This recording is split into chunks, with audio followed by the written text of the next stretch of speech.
Welcome to The Explainer. Today, we're not messing around. We're getting straight to the heart of a massive problem. Why most people, maybe even you, will never achieve true financial freedom. And the answer has nothing to do with how much you make. It's all about the flawed operating system running in your head. So let's just start with the big question that cuts through all the noise. With thousands of books, gurus, and endless advice out there, why is financial independence still so incredibly rare? It's because we're all looking at the wrong problem. See, the real issue isn't your income. It's not your budget. It's not even your investment picks. The real problem is the invisible software running in the background, your mental operating system, that quietly dictates every single financial move you make, usually without you even knowing it. Okay, let's get into the mechanics of this thing. Your whole financial life is basically run by one of two competing operating systems, scarcity or abundance. One is built for just getting by, for survival. The other is built for growth. The real question is, which one are you running right now? Now look at this, because these aren't just two different mindsets. They are two completely different realities. When you're running on the scarcity OS, you're in pure survival mode. Your brain literally tunnels. It can only focus on the immediate problem, like the next bill. Your time horizon shrinks to days or weeks, and weirdly, you become super risk-averse, but also more likely to do lottery-type things. But then you have the abundance OS. It's pure growth mode. Your perspective widens, you start thinking in terms of decades, and you're able to take the smart, calculated risks that actually build real wealth. It's a totally different game. And this scarcity mindset isn't just some fuzzy philosophical idea, by the way. Oh no, it imposes a real, scientifically proven tax on your brain's ability to perform. Researchers call it the bandwidth tax, and it's exactly what it sounds like. The constant worry about not enough eats up your mental bandwidth. It literally reduces your fluid intelligence. That's your ability to solve problems on the fly. And it tanks your executive control, which is the part of your brain that handles long-term planning and impulse control.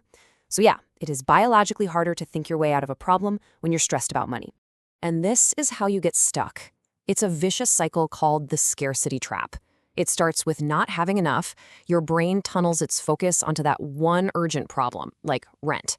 So you make a short-term decision to fix it. Maybe you take out a payday loan or you put it on a credit card. But that bad decision neglects the long-term, which just creates even more scarcity down the road. You spend all your time putting out fires, and you never get around to building the fire station. So we've talked about the internal software. How does that programming actually show up in the real world? Well, it's not just in your bank balance, it's in the kind of things you own. And this is where the real architecture of financial inequality becomes crystal clear. All right, get ready for this, because this data from the Federal Reserve is, well, it's jaw-dropping. It shows the fundamental difference between what the rich own and what everyone else owns. Look at the top 1%. The biggest slice of their pie is corporate equities, stocks, mutual funds, things that actually produce more wealth. Now look at the bottom 50%. Their biggest assets are consumer durables, cars, TVs, stuff that loses value the second you buy it, and real estate that is so leveraged it's worth more than their entire net worth. One group owns the economy, the other owns stuff that breaks. So here's the absolute crux of it. The game is not about owning stuff. The game is about owning stuff that makes stuff, or stuff that produces income. Wealth isn't about having a nicer car. It's about owning a piece of the company that builds the car. That is the fundamental mental shift you have to make. But okay, let's say you get it. You start buying productive assets. You're on the right track, great. Now you have to face your single biggest enemy, an enemy you have to fight every single day. And that enemy is you. Your own human nature is actively trying to sabotage your success. Take a good, long look at this number. -8.5%.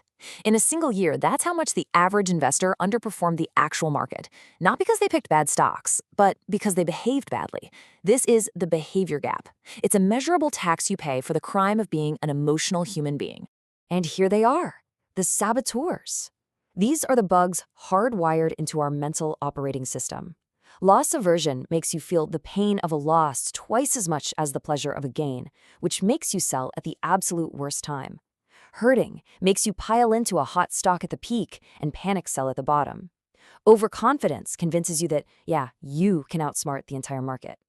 These biases aren't your fault, but they are your problem, and they are costing you a fortune. So how in the world do you fight an enemy that is literally inside your own head? Well, here's the secret. You don't. You outsmart it.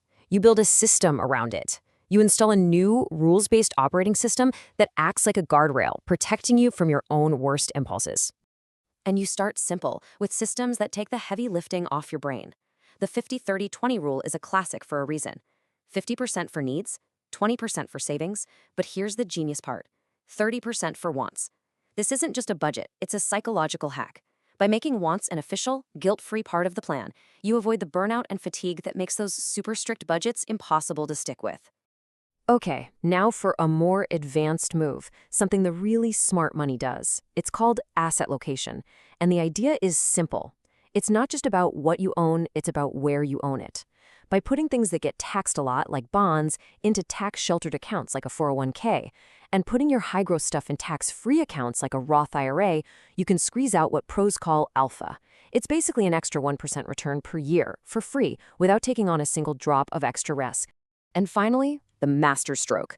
You take one of your brain's biggest flaws and you turn it into a superpower. See, we all do this thing called mental accounting. We put money in different buckets in our heads. Goals-based investing just makes it official. You create a liquidity bucket for short-term needs filled with safe stuff. Then you create a longevity bucket for retirement filled with growth stocks. Now, when the market crashes, you don't care. That's your longevity money. You're not touching it for 30 years anyway. It completely short-circuits the panic button in your brain.